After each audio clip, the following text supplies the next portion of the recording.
Hello everyone, in this video I will show you how to fix TikTok beauty mode not working in iPhone 16 Pro Max.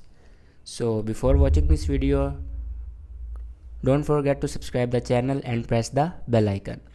So first of all, open TikTok and go to profile and click these three lines and click on settings and privacy. Scroll down and you can see the option of report a problem. Click on this and scroll down and you can see the option of chat with us. Click on this and here you can write our problem.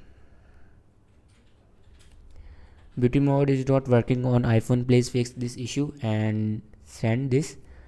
After sending that, your problem will be fixed. If it doesn't fix, the second solution is go to App Store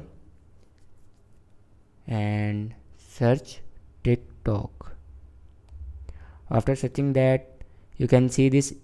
If your TikTok is not updated, then update it.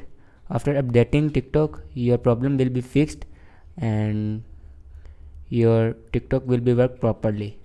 I hope you like this video. Thanks for watching.